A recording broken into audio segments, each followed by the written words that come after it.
Welcome back, Inebri-arts. This is Andy, the Inebri-art podcast, and we are back again at the Craft Beer Cellar on Main Street in Plymouth. For all your craft beer and boutique wine needs, stop in and see Tatum.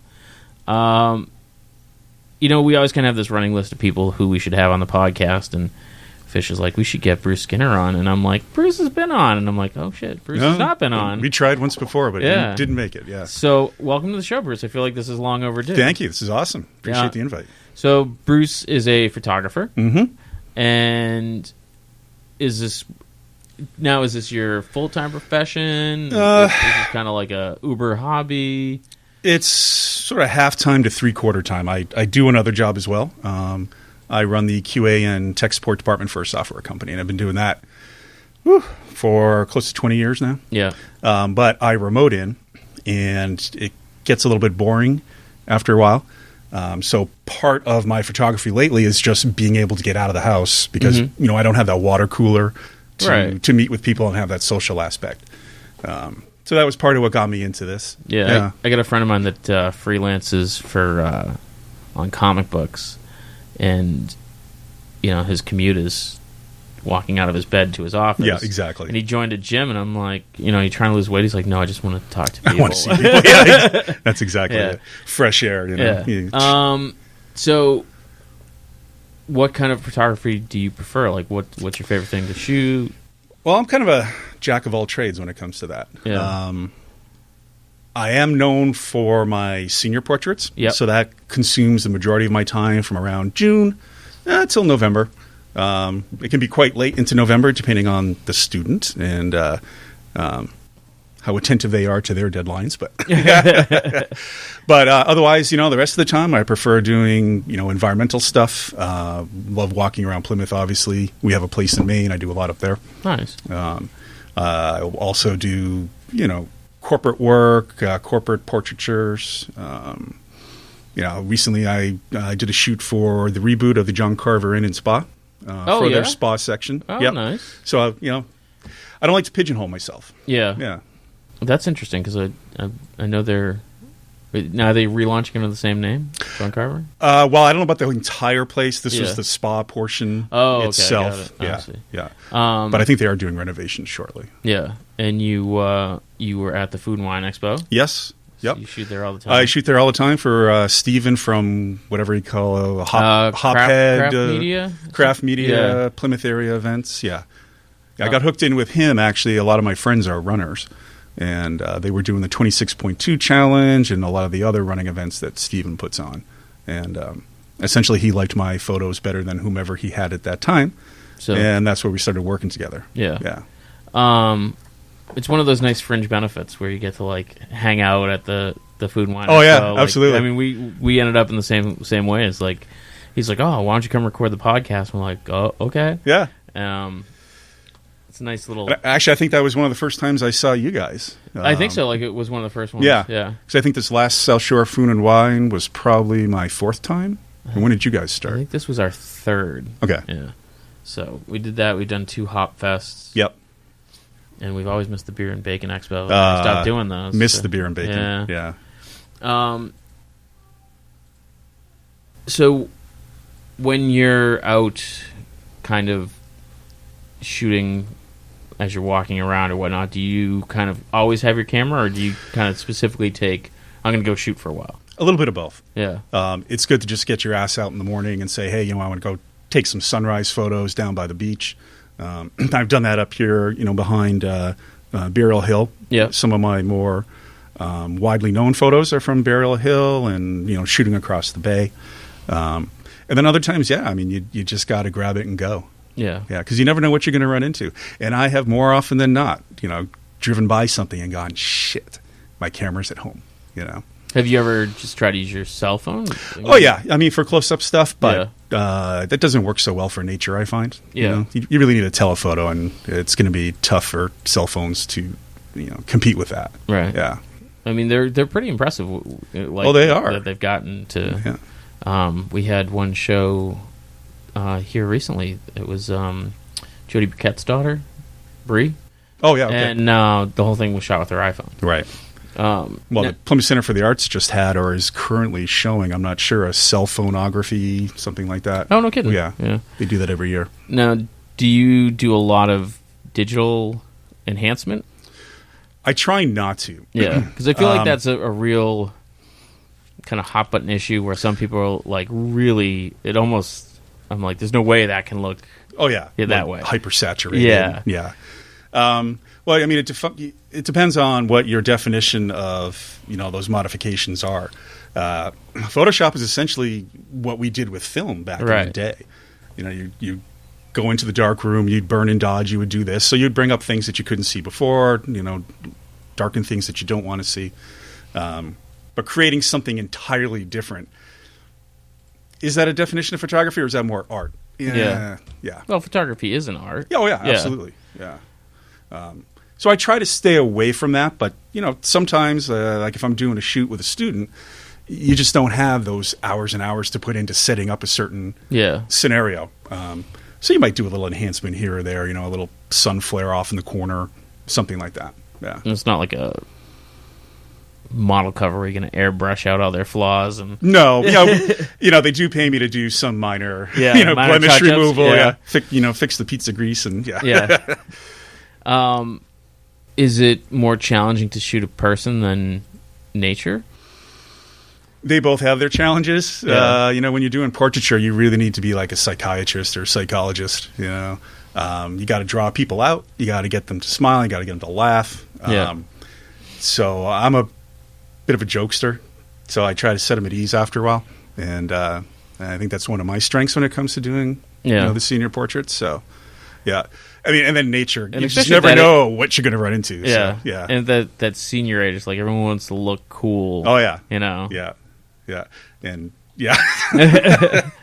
the biggest problem sometimes is, and I don't mean to sound sexist in this way, but the girls are used to taking selfies of themselves all the time. Right. So they're hypercritical. Yeah. So sometimes they are a challenge to work with, but in the end, it's always cool. It always works out well, and I really enjoy it. Yeah. I see people like all the time down in like Brewster Gardens. Yep, like, popular spot. Yeah. Yeah.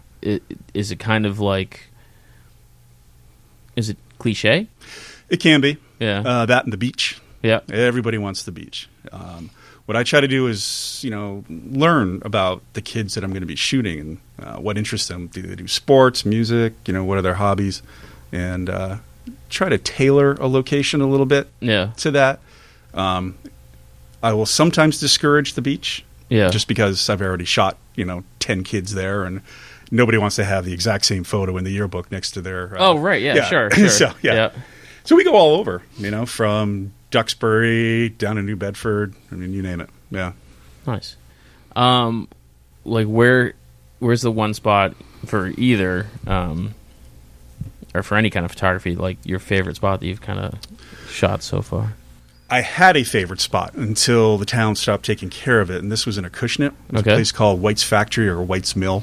It looks kind of like a rundown old stone castle. Yeah. Really cool. The walls are still up, but there's just shit falling down everywhere, so it's really kind of urban decay. Yeah. But it looks nice, and it looks really cool. You get the sun going the right way. So I've shot some musicians in there, family portraits as well. Yeah. But when I went back this year with one of my seniors, the town had neglected to mow it, I think, all year.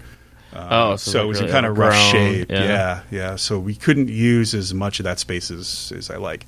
But that was one of my favorite locations. Simply because of the unique look. Yeah. It seems like that urban decay look is like really a popular thing with photographers. Oh yeah, for sure. I mean, anything that's different. Yeah. Is that just that kind of? It's kind of the theme nowadays. Yeah. Yeah. I actually was watching a YouTube video of this guy, and he'd gone up to I can't remember, but it was the original Spooky World location. Oh, no kidding. And there's still like things out and about, and still like murals painted on the walls, and so he was kind of doing some photography and shooting a video of kind of like what he found. Are those places that you kind of like, as you're driving around, like kind of keep always keep an eye out? Yeah, but you have to be careful because somebody owns it. Yeah. Number one. Number two, you don't want to hurt a kid or a potential client. So you have to be very wary, scout out your locations properly. Yeah. And they're, closed for a reason. They're closed for Oh, yeah, absolutely. Yeah. Absolutely. Yeah. There was one place I shot very early in my photography career, a senior, and we went into an old cranberry house. I think it had one time been owned by or lived in by the cranberry boss, let's say. I don't know. Oh, sure. Yeah. And so it's literally down on the bog somewhere. Mm-hmm. So the top floor, he didn't want to go up there. Yeah. Bottom floor, that was pretty cool. There was stoves and things around, and that was a lot of fun. But then, a year later, most of it's collapsed in, and you don't want to get near it. Right. Yeah. So how did you get involved in photography? Was it something you were always interested in? Or? High school first. Yeah. Yeah. I did a lot of, what's it called? Having a mind blank here for a second. I used to run the presses at our school system for industrial arts. That's the word I was looking for. So one of those was a photography class. And so I went in on that, and that's kind of where I got the bug initially. You do the kind of classic cheesy things of, water running and, the slow motion kind of stuff. But then when I went off to college, there were far more interesting things to do, including drinking. But so then after graduating, met my wife, we had a kid. It was really having a child that got me back into it, because you want to start documenting their lives and what you do. So I think it was around 5 when I really seriously got into it. He was 5 years old and got into soccer. And so that was just me all the time. Oh, taking out with the camera, taking soccer stuff. Yeah, exactly. And that continued all the way through his high school career. And then people started to get hooked in with me because I would be posting those on Facebook. And they would see some of my non-sports photography. And so some friends encouraged me to sell those. Yeah. And then that developed eventually to someone who's a friend of mine now, who asked me to take her daughter's senior photo. Right. And that's really what sort of launched my career. Once you start doing that, then people are like, oh, who did you... Yeah, exactly. Yeah. So it kind of just happened. It kind of just happened. Yeah. Organically. Yeah. Yeah. Sometimes that's the best. Oh, yeah. Yeah. And you are kind of a staple in the Plymouth art community. I mean, you're a resident at the art shop. Well, I'm probably there more often than I care to admit. Club member? Yeah, I don't know. Yeah. Well, Jesse and Eddie, they're just so fantastic in encouraging the art community and bringing people they see potential in forward into the art community. Yeah, that's how I met you guys as well. So I have a lot of thanks, praise, and respect for those guys down there. Oh yeah, they're great. So go to the art shop, guys. 84 Court. But I always say Main Street. I always screw that up. I know, I do that too. I hate that. But yeah, no, they've been awesome to me. They've allowed me to show my pieces in there, and I've been quite successful, thanks to them. And then meeting the rest of the art community, which has just been so cool. It's just everyone is so supportive and fun. Yeah, exactly. It's like it's a little club. We just get along. Everyone just kind of goes around, and no one's pretentious. No, every once in a while they have one of those little shindigs that they throw, and like it's a zoo in that place. Oh yeah. Absolutely. Yeah, they've built quite a community. Yeah, so yeah, for sure. Well, I'll be endlessly in their debt, Jesse and Eddie. Yeah. So, do they give you advice specifically on your photography, or just kind of no, not general typically. Encouragement? General encouragement. Yeah. Once in a while they'll bounce ideas off them, or if we have a show coming up that maybe we're mutually going to try to get involved in. I might show something to Jesse and Eddie, and they'll say, yeah, maybe that one, or not that one, or maybe think about this idea, which is good because it pulls you out of sometimes you get hyper-focused on things. Oh, yeah, absolutely. And you need to just get yanked out and look at things a different way. So. And they're very much the kind of people that will give you genuine advice and not just be like, no, it's great. Yeah, exactly. Yeah. Exactly. Like, there's a show coming up, I think, at the North River Art Society, non-juried, so anyone can go into it, but the theme is red. Well, I posted something on Facebook a couple of weeks ago, not even thinking about that show. Right. And Jesse was like, hey, that's what you should put in the show. All right, cool. So I am. I just finished wrapping it up today. So do you show in a lot of shows, and have you done a solo show? I have not done a solo show. Yeah. No, I tend to go into the more of the juried stuff like Plymouth Center for the Arts, Yep. North River Arts Society. I got into the Pembroke Art Show this year, which according to Eddie and Jesse is pretty cool on your first try. Oh, nice. Yeah. That's a good show. That's a really good show. Yeah, that was fun. And I ended up winning an award there as well, so that was kind of cool. Was that this past year? Yeah, the one in August? Yeah, September, I remember going down there, and it like was that. just like, that's a Plymouth person, that's a Plymouth person. Yeah, like, exactly. They were everywhere. It was great. Yeah. Such a cool feeling to see, like, all the work coming out of Plymouth, and it's a wide variety of stuff. And I've lived in Carver now for, it's going on 27 years, close to it. I never realized the depth of the art community right next door. Yeah. Yeah. So does Carver have any real art scene there? No, not really. I mean, Eddie and Jesse, they had their shop there for a little while. Right, I think that was actually the first time I met Jesse. But no real art community. There are folks that, that we do sort of hobnob around with that do art, but nothing specific to Carver. And you can show at the library if you want. But yeah. Yeah. It seems like more and more people have gotten into photography. Like, everyone I see now has a camera because it's gotten so approachable because of digital photography. Mm-hmm. There's no more chemicals. You have that immediate response where you can just look at the image right away. Is that a good thing or a bad thing? It's a good thing in that it allows people to explore, Yeah. I believe. I don't want to come off sounding stodgy here, but sometimes the downside to cell phones and everybody getting a camera is that it kind of reduces people's ideas of what a quality product is. Yeah. So someone can actually now be happy with, having a wedding taken on an iPhone. Yeah. And you can do it. Yeah. But you don't have that breadth of the ability to change lenses, do different perspectives. And then the other thing is, if you have a camera, it doesn't mean you know how to use it. Very true. Years and years of experience. And like I was saying, you have to be a psychiatrist or a psychologist in some cases. So just because you have a camera doesn't mean necessarily that you can go pro with it. Yeah. And I just feel like it's gotten so incredibly easy where even they have, filters that just do a lot of that stuff in camera that you would have to then go for to do Photoshop and whatnot. Yeah. Yeah, the in-camera stuff kind of pigeonholes you, though. Yeah. You can't really change it after the fact. So one of the ways that pros shoot is in a mode called RAW. So typically your iPhone or your typical point-and-shoot takes a JPEG, right? Yeah. You can't do much with a JPEG. You can't change it. But when you shoot in RAW mode, like you can with a lot of the pro or semi-pro level cameras, you're getting the data that's right off of the sensor. Mm-hmm. It's not interpreted in any way. So it comes out looking flat. It looks like crap. Right. But that gives you the ability to tweak things up and down, left and right. It gives you so much more flexibility than you could ever get currently from a cell phone or a cheapo point-and-shoot camera. So I can have that, modify it in a million different ways. Right. Yeah. So over the course of all these years that you've gotten into photography, did you ever take a class? Are you self-taught? Is this mostly self-taught, except for back in high school? Yeah. So I mean, just from experience and talking to people and talking to people, going out and just doing it. Yeah. And then going, wow, that sucked.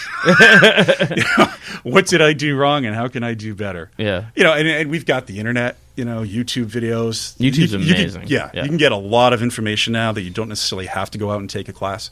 And since I work all day on computers, that's easy enough for me to do. Right. I have multi-screens in my office. I have one thing going over here, which is Facebook half the time. I know my friends know that.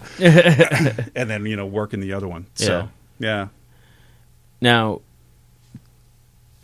where you start off as a hobby photographer and now it's getting much more career-like. Yeah. Are you losing some of the fun? Is it feeling more like work? Or? No, not at all. Yeah. It's actually getting to be more fun because now I know more of what I'm doing. Yeah. there's a phrase called spray and pray, which is basically when someone goes to shoot something and they take 1,000 photos, hoping that one of them comes out right. Which, I mean, the more you take, the more that's likely to happen. It's likely to happen. Yep. Yeah. I don't need to do that now. I can go and, for the most part, set things up. I know what I'm doing with the camera, the settings, the backlighting, things like that. So that allows me to do more at a particular location or an event or a wedding or what have you. So I don't have to take 1,000 photos looking for that one. Yeah, I take can one come and a backup. I can come out of a session, with pretty much all good photos. It's always going to be a screw up here or there, but yeah. Someone's going to blink. The camera focus missed, and got somebody behind them, something like that. Yeah. But, yeah. So do you have like a bucket list of places that you want to like shoot at? That I haven't shot at yet? Yeah. Oh, everybody wants to travel. So name it, man. Yeah.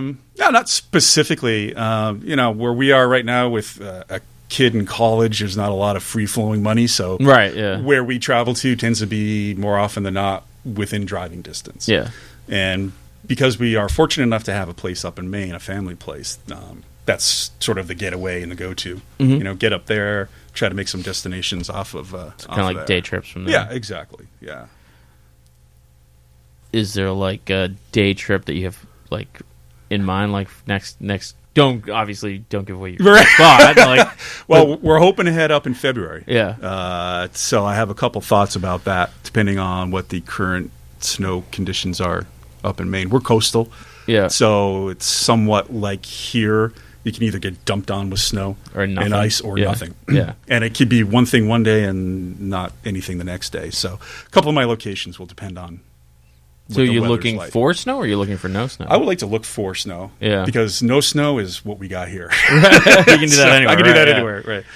Yeah. And then, lighthouses, they're quintessential, Maine and Cape Cod. They're always good ones. Yeah. But aren't they kind of played out? Like they can be, but that's where the challenge is sometimes, trying to figure out how can I do it differently than somebody else. Have you ever experimented? Because we were actually we're going to be hanging in a photographer soon that has been using macro lenses. Yep. And taking like crazy close-ups. Oh, yeah. Like, have you experimented with that sort of thing? I have one lens that I can do that with. I haven't experimented a lot. That's a whole nother set of skills that require a lot of patience. Yeah. Some gear that I don't. So you're not the patient person? Yet. No. Yeah. Right. I think I like to be moving more. Yeah. I've dabbled with it. Yeah. Put it that way. Yeah. Flowers are always a good one. I've done it some indoor stuff, with you find a frozen bug outside or something like that, something that doesn't move. It's a problem with macro. You get a small vibration and things are out of focus. Yeah. I suppose I never thought of that. Yeah. So what's next? Like, what's on your list? Well, I've been going to Maine. I've just, I've got, let's see. I got a couple corporate things coming up. So I feel like those could be less gratifying because... Yeah, that's more like... I mean, corporates... That's money. Yeah, because they can be kind of hard to work with sometimes. No, not at all. It's basically just taking a bunch of the same people you're used to doing portraits with, but stuffed into an office. So you're doing just like corporate headshots. Headshots. I've done some, groups for like their Christmas cards. Yeah. Yeah, like that. Just shot a dental practice, both headshots and group shots. Those are the money things over the slow season, right? When you can't be outdoors as much. Yeah. I was thinking more like this is our new office space. Come in and take photos of it. Gotcha. I've done that on occasion. Yeah. Well, for example, again, John Carver Spa next door. That was pretty cool. Now, do you find most of your inroads come through Plymouth and connections, or like? Do you have an online presence or both. Instagram? Social media, Instagram, Facebook. Those are my two big ones. I have a Twitter, but I don't use it all that often. Majority come through there, but the bulk is word of mouth. Yeah. Once you get in, like, for example, with the kids at schools, their friends will see your shots, and you'll get more kids next year from that. Now, do people still get prints like they used to? Not as often, but they still do. I mean, they're still sending them off to the grandparents who prefer paper. Right. You know, so wallets are big. Parents usually get like 1 8x10 and a few smaller ones. But yeah, prints are still there. Yeah. So, because I feel like that it's so easy for people to print off their own. Like, does that mean so? Like, have photographers in general like raised their prices of shoots? Because some have. I haven't. I prefer right now to structure it such that people will pay me a certain sitting fee, and I don't provide the digitals until they buy some paper.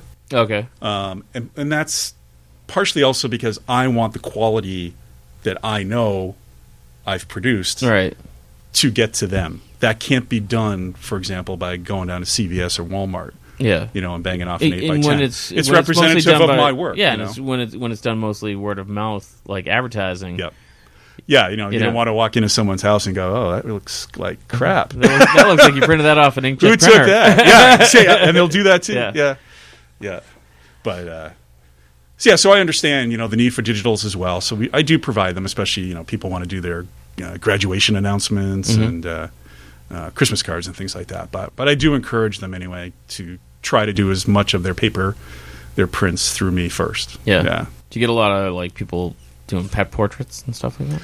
No, not too often. I mean, the kids will bring them in occasionally into their own. Yeah. I mean, I've definitely done a few pet portraits, but not my specialty. There's a couple of photographers that are in the area that do that almost exclusively. Yeah. I feel like the focus on people's pets have gotten like so huge now. Yeah. I mean, it's family, man. Yeah. It's the number of people I know that do pet portraits is like insane. Yeah. And they all seem to be busy. Yep. People love their animals. Yeah. Sometimes better than their kids. You're right.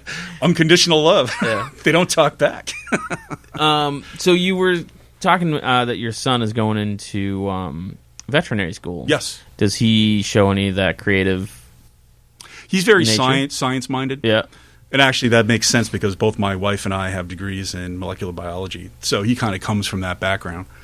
Even though you have a degree in molecular biology, yeah, here we go. And you work in IT. I know. Like I say, I'm a jack of all trades. Yeah. So I have a degree in genetic engineering. I worked actually in sales to the biotech industry for a very long time.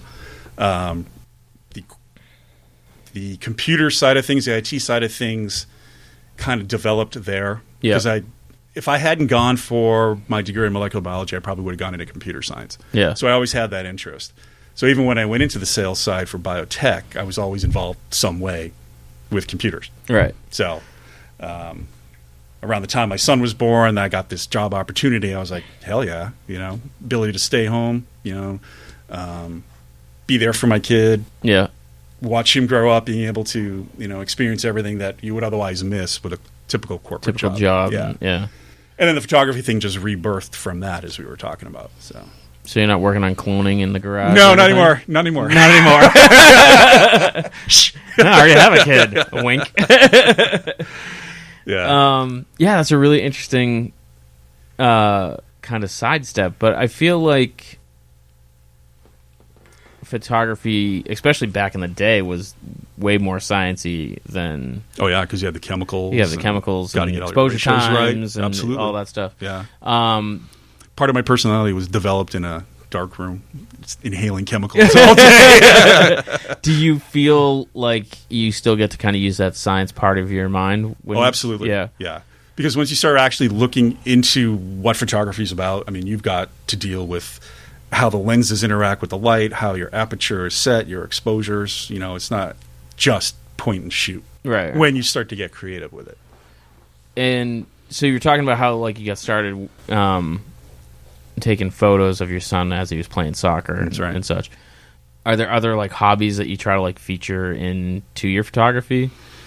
Not particularly. No, I've kind of divorced myself from the whole school side of things. Yeah, it gets... Part of that was a little bit of disillusionment after a while. People sort of expected me to be there and to do that all the time. Yeah. We even had some strange rumor going around the school system was paying me to be at these events. Was also involved with our Carver Music Boosters for many years. Yeah. So I was always photographing all the concerts and the plays and whatnot that were going on. So I don't know how that rumor got started, but people thought I was getting compensated for doing this. So when it became too much of an expectation and it wasn't the joy anymore, that kind of becomes work, and you're like, I don't really want to do it. not just work, but it's just, hey, I want your photo. Great. Here's where you can go buy it. Oh, really? I see. Because they thought, quote, because you're being compensated by the school, that they should be able to get whatever they want. Like we had a famous story that a friend clued me into, but someone took one of my pictures, complete with the big watermark through it, and put it on their Christmas card. Really? I'm like, dude, really? I actually just had to talk to me. I had an image that some Chinese company had stolen and put on a cell phone case. I was going to say a T-shirt, close. Yeah. And someone messaged me. They're like, are you doing this? They're like, because I can still see the DeviantArt watermark on it. Oh, I'm like, nope, that had nothing to do. And it was one of those, I looked into it, and it was just, so much paperwork, and I was like, what? Because you have to supply all sorts of information. I'm like, whatever. Especially China. Yeah. I'm like, it's fine. Just make your $8 or whatever the hell it was. But that's something that happens more and more now all the time. And people are getting skilled with removing watermarks. So yeah. It's always an interesting game to play with how much you have to deface your work in order to save it. I actually was at a Comic-Con one day, and this guy had these huge paintings, and he had painter's tape, just kind of all over it. And I'm like, dude, what's up with the painter's tape? He's like, so people just can't take a photo of it and reproduce it. And I'm like, okay, that makes sense. I have heard that wandering around, not just from my own photographs, but other people's art. And people will walk up and they'll be, oh, that's really cool. Let me take a picture of it. We'll print it when we get home. I'm like, are you freaking kidding me? I mean, people put time and effort into this, And that's always that people just don't really understand what goes into it. So when you quote them a price, they're always like, oh, that's right. I can do that cheaper. I'm like, yeah, but not the same. They're thinking just the price of the paper. Right. When it's far more than that. Yeah. Yeah. Your time to do it, the equipment that you have, the years of experience, classes if you took them. Yeah.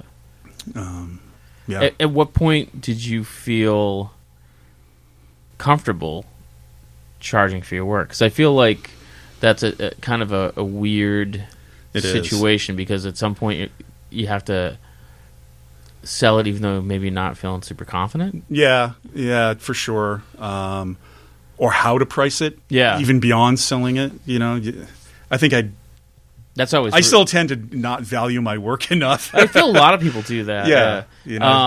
I met a guy, and he was a magician and clown, and we were having this conversation about how when he first got started and how he priced himself.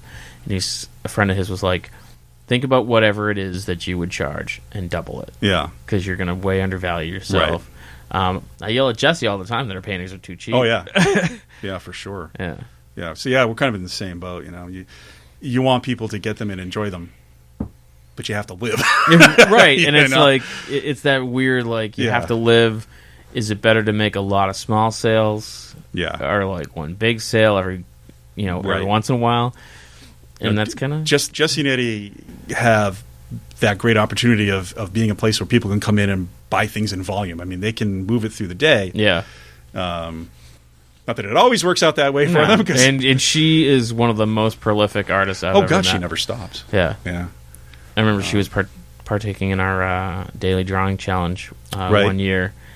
And it'd be 10 in the morning, and it'd be done and framed. And I'd be like, I can't believe you're done already. And she's like, I already baked bread, too. And I'd be like, what the heck? How do you do that? She doesn't sleep. Yeah.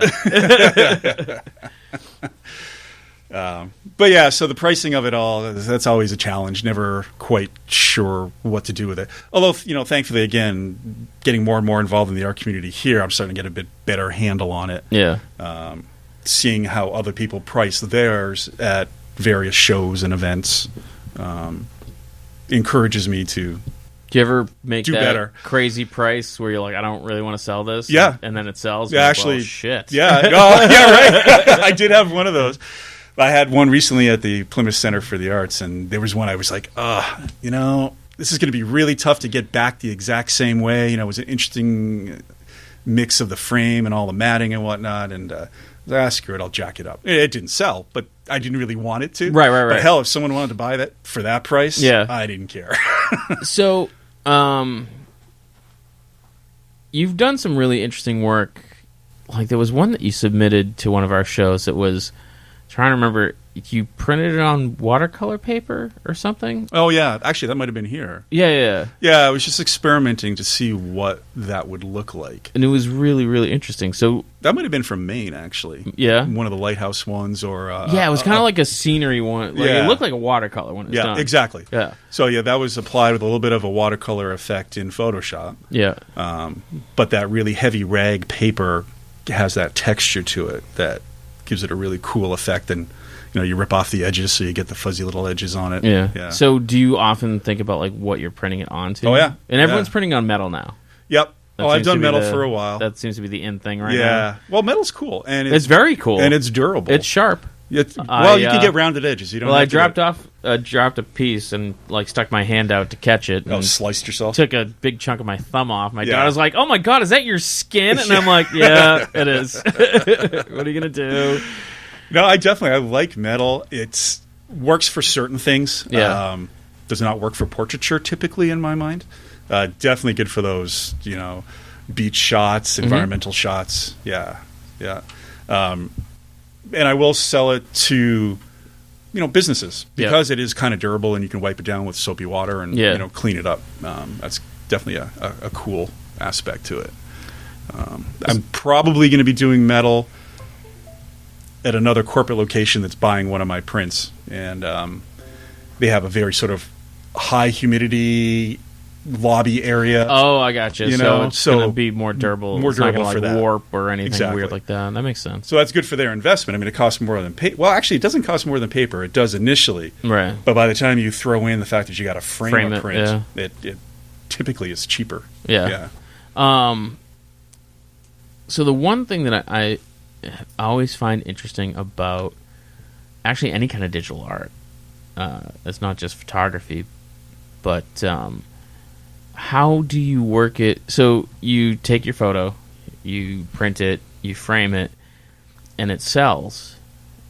Now you can just go do that again. Yeah. Like, is that part of, like, because I've talked to some people and they're like, well, if it sells for what I want to get for it, then I won't print it again. Oh, hell no. I need beer money. No, I mean, it's... I don't do that one and done. No, typically. I mean, if you want to do editions, like you do with Kat. You do like a signed edition. You do a signed edition. Yeah. Kat at Inky Hands, by the way. Cool project I'm involved with her too. The Mayflower 400, but I'll go back in a second. Okay. So yeah, like over again at the art shop, there are certain pieces that sell there like hotcakes, and I'm more than happy to make more. Make another one. Absolutely. Yeah. Yeah, I always thought that was a strange thing for photography to be like, once it's sold, I'm like that's high art. Yeah, air quotes. Yeah. So what is this 400 project, or can you talk about it? Yeah, because she's already advertising it. So I'm probably going to screw part of it up. So forgive me, Kat. But so Kat over at Inky Hands is doing 84 Court. 84 Court. Yeah, right below Eddie and Jesse is doing this collaboration with a studio in the UK, Southampton, and it's to commemorate the 400th anniversary of the Mayflower in this case, and the crossing. Oh, is that this year? Yeah, right. Imagine that. So she approached myself and a few of the other folks that to be involved with this. So taking, in my case, and Ed Kern. Yep. He's involved as well. Taking our photos and translating them to her screen printing technique. Oh, that's cool. And then there'll be multiple editions. Actually, some of mine are available in her gallery right now. Mm-hmm. But she's going to be compiling this book that's going to be exchanged, sent over to Southampton, UK. And then they're doing the same thing over there. And their book's going to come over here. Oh, that's so I neat. think Baby Cats is going over in September or so. Oh, nice. Yeah. So it's really cool, to be involved with that. Yeah, that's really neat. So we sit down with Kat, figure out what would be good. In my case, we ended up settling on a photo of the Mayflower 2 when it was in the harbor here, surrounded by ice during the blizzard. So that cool. was probably 3-4 years ago in February. Oh, that was that awful February. Yeah, exactly. So that kind of evoked feelings of, that tough winter when the Pilgrims first got here. Nice. So that one's included. Yeah. It's funny. I made that joke about like, oh, is that this year? I just got back from Vegas, and I was kind of blown away because it was for a trade show for right, builder show. Yeah. And so they're always wanting to know where you're based out of so they can kind of figure out the lead time. Yeah. And I'm like, oh, we're based out of Plymouth, Mass. And I'd say half the people I said that to were like, where? Really? Yeah. I'd be like, 30 minutes south of Boston, Pilgrims. And they would just kind of like shrug me. Like, really? I expected that at Carver. But yeah. But it's just so weird because like we take it so for granted that everyone like knows what the hell's going on here. But especially with the media coverage. I mean, they even had, was it the Rose Bowl? Didn't we have Mayflower float there or something? Somebody right. put something together. There was some sort of float there. Yeah, that's right. I forgot about that. So I know they're pushing it, but yeah, I mean, it'd be great if we could have the Mayflower back. Yeah, right. Soon, right? May, I think it's coming back. Yeah, I think Memorial Day. I think it's supposed to be coming back. Do you expect to be at all those shindigs and taking photos for all that all stuff? of them no, because some of them unfortunately coincide with predetermined vacations or family time elsewhere. But definitely going to try to be here for a lot of it. I want to try to catch the Mayflower coming through the canal again. When it came back from repairs, what was that again? 3 years ago? Oh, I don't remember. From Groton, it came through the canal, and I had a really good opportunity to get right down to the beginning of the canal and get some really cool shots of the Mayflower as it entered. Yeah. So that was exciting. And I'm assuming the Thanksgiving Day parade is going to be pretty bonkers. Oh, God, it's going to have to be. So imagine July 4th. I wish I could be here for July 4th. Yeah, man. Because, actually, isn't there some big event happening the weekend before? Is that the official welcoming back of the Mayflower? Isn't that April 24th? There's some sort of... Or is it June? I can't remember. I know there's some big shindig planned. I don't know, man. Like, I've never been into the 4th of July parade. I feel like it's not the same. Yeah. I always feel like Thanksgiving Day is more like a party. Yeah, that's true. Yeah. We've never been here for the 4th. We've been here for the 3rd up in Marshfield. That's a blast. Yeah. But everyone says that the 4th one is like all like politicians. Oh, is it really? Yeah. Okay. So it's just kind of like, Yeah, the Thanksgiving Day parade is always awesome. It's so much fun. Yeah. And back before things got hyper secure with terrorists and all that. Yeah. I could use my press pass because I'm a stringer for some of the local papers. Get right down there in front. Yeah. And really be in the thick of it, which was so. Is that like not cool. A thing anymore? Or? No, I still have my press pass. Yeah, and they call me for certain things in particular. I stopped going to the Thanksgiving Day parades for a little while just because it didn't quite coincide with my schedule. Yeah, and it really wasn't that big of a change every year. But these last 2 years have been fresh. Yeah, they've been ramping it up. Last year, there was a lot of interesting things in it. So I'm looking forward to it coming up this year. I mean, and that's the thing about this town is there's always something changing. Yeah. I mean, did you photograph the blue building at all? No. Yeah. For our listeners, there's a giant building under construction. They tore a building down. And it was torn. And then people forgot there was a building there. And then they put a building up, and people were bent that it ruined their view of the ocean from one particular spot. Right. Coming towards the Rotary off Samoset. Yeah, it's like move over one street, man. There's your views exactly. back. Yeah. It's so bad. Like my kids make jokes about it. And they live in Bridgewater, so it's like all things Plymouth. Yeah, it's just become such a goof that. I almost can't wait for it to be done because then I hope people will shut the hell up. It would be really interesting to see like some really interesting, nice photos like done up in an artistic fashion. Right.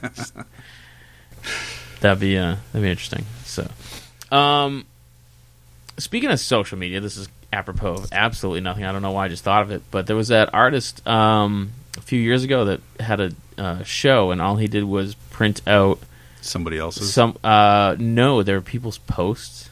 Oh. Like off of Instagram, like the whole post, the photo and everything. That doesn't surprise me. And it was kind of like I think at least my interpretation of it was to show that just because you're posting it online, you don't really own it. Yeah. Do you ever worry about that sort of thing?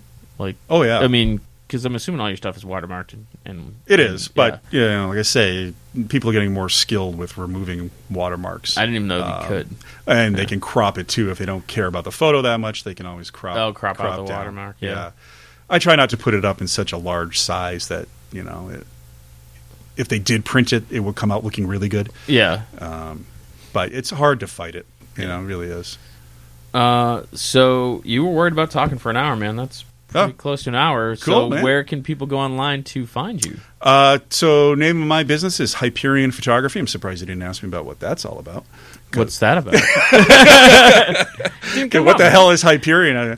I think I thought that one through too much. I was just trying to be different when I was starting up my business and not do Bruce Skinner photography like everybody else does. And Hyperion goes back to Greek mythology. He's the Greek Titan god of heavenly light. Close. Heavenly light. Yeah. Oh, that's cool. So I was like, that's kind of cool. And Hyperion just sounded neat. So I put that in there.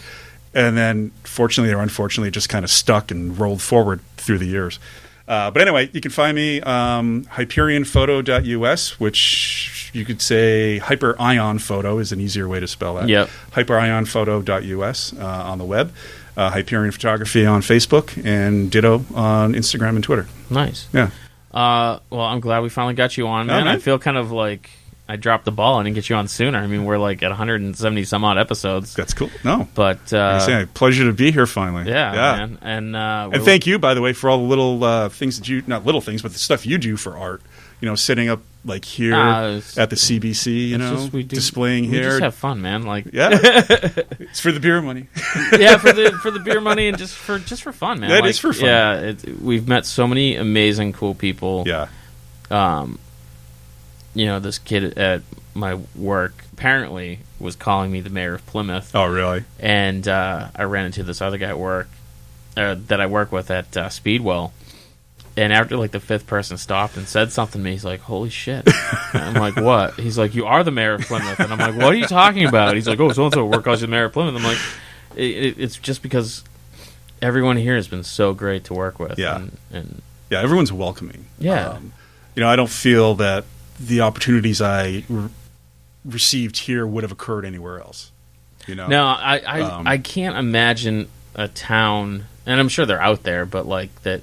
Everyone works so well together. Exactly. I mean, there's a couple of people that I could deal less with. Yeah, right. But like a couple, right. And usually it's just everyone's like, sure, let's do that. Whatever you want to do. Everyone's in competition, but here everybody works together. Yeah. Yeah. And are still in competition. Yeah, that's exactly crazy. Yeah. They shouldn't get along, but yeah. And witness all the, the absolute explosion of restaurants here. Well, we were at the Carl and Jordan Settle a Bet arm wrestling competition last night. It is absolutely one of my favorite nights of the year. Yeah. Because it's just insanity. Who won, by the way? Carl continues to win. Okay. But for the restaurants, a dude from 3V won. I don't know what his name is, but he is a ginormous monster of a human being. Like, it's unreal. Like, the ladies didn't swoon. The whole crowd. Like, it was just this titan. It was like the best word for him. And then another lady won for Indie Firm. Okay. I can't remember her name off the top of my head either, but she was very sweet. We got to interview both of them. It's great because a lot of repeat people, and the winners always seem to be different. Nice. So it's really turned into this amazing event that everyone like really looks forward to. Yeah. So you should definitely make the next one. They had lots of people taking photos, and it's for good charity too. Cool. So, so Bruce Skinner, Hyperion Photography, hyperionphoto.us. Check it out, and I'm sure we'll see you around. Absolutely. Next art show or whatever. You got it. Yeah. Thanks, man. Appreciate it. All right, thanks for listening to the podcast, and you can get us on the internet on all social medias at Inebri-art, except for Instagram is at Inebri-art6. You can email us, inebriart@yahoo.com, with all your questions, comments, and complaints. And if you're looking for other podcasts, you can check out the other podcasts on the Inebri-art Network. We have The Good Book. We have Retro Redoctopus. There is America's Hometown Horror, and of course Bar Talk, Old Colony Cast, and Inebri-art. So check those out and subscribe and comment, and that helps us reach more people. So thanks for listening.